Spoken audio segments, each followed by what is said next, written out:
Growing takes time. Ranch Systems has the tools to help you quickly get the information you need so you can get on with your day. Check your water, crop status, and weather from real sensors in your field. To learn more, contact us today.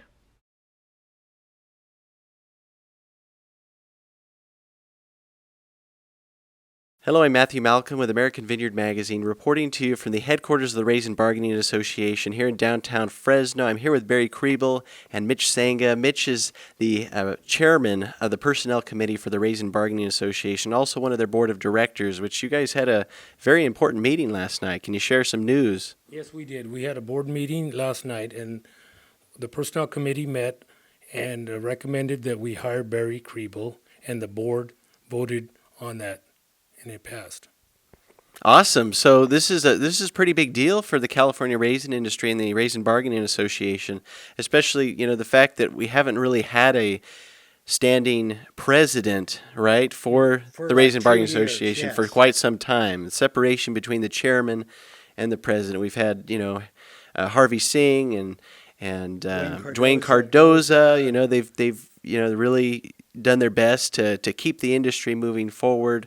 But having a good separation between the two, having a president, right? Can you tell us, this is Barry, you're no stranger to the California raisin industry. We understand you've formerly were president of Sun-Maid, and you can list all the other qualifications and things you've done in the past serving the raisin industry. I'm going to turn the time over to you to explain. Well, when you're a grower member, you've got to focus on your own growing, your own farming practices. And so it doesn't give you the same dedication of time and effort as being a non-farmer manager.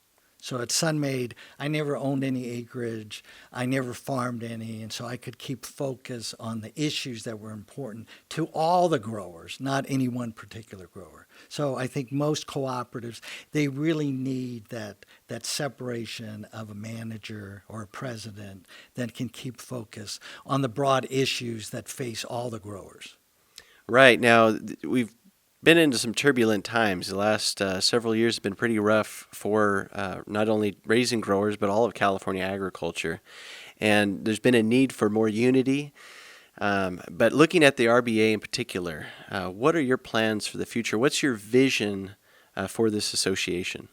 So some people don't remember that I've been around the raisin industry one way or the other since 1976. I've known every RBA president or general manager since then. When Helm was president, when Vaughn was president, when Glenn Goda was president.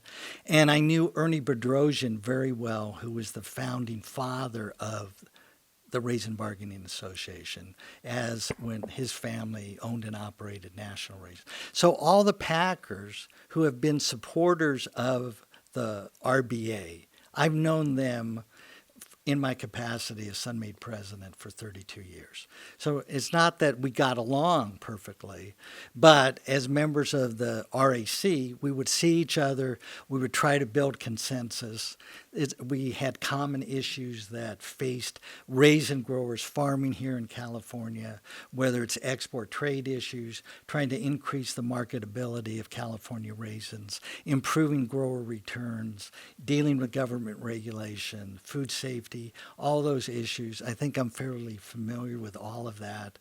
I think I've built some relationship with growers, packers. I know how to be an advocate for growers. I did that for over 32 years at Sun-Maid, and I think I can continue to do that working for the RBA.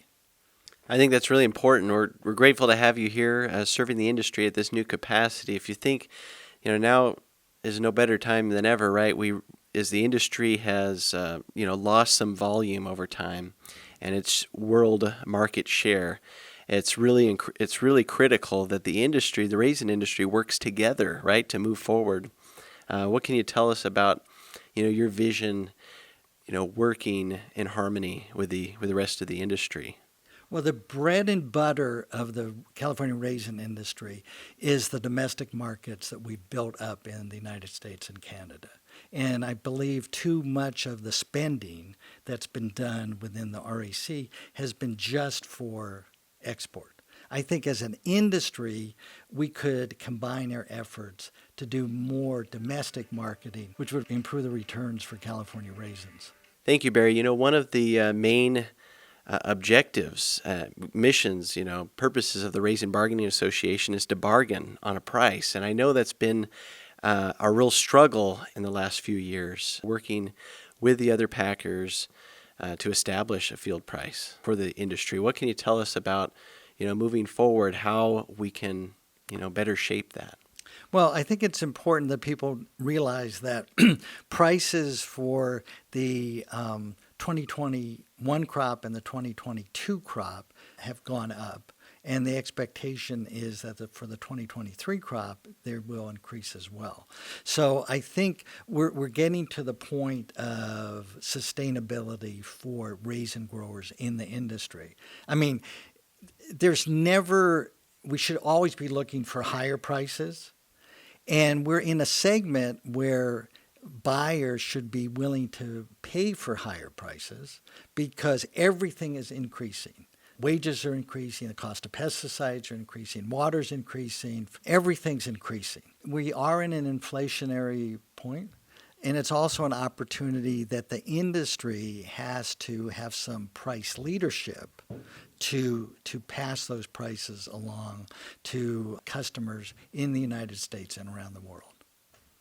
Right. Well, thank you. And I'm sure, we've got a lot more questions we'd like to ask, but we want to save some of that momentum for your annual meeting, right? Coming up pretty soon. The annual meeting of the Raisin Bargaining Association? The annual meeting of the RBA is scheduled for March the 11th on Saturday. And it's generally a private meeting for our growers, and we expect that people have plenty of opportunities to ask questions about the direction that we're going to. And so we encourage all of our growers to attend. Great. Well, thank you, Barry, and thank you, Mitch. We really appreciate this and look forward to what you have to bring to the industry at this new capacity. Read more about these things in American Vineyard Magazine. I'm Matthew Malcolm, CaliforniaAgNet.com.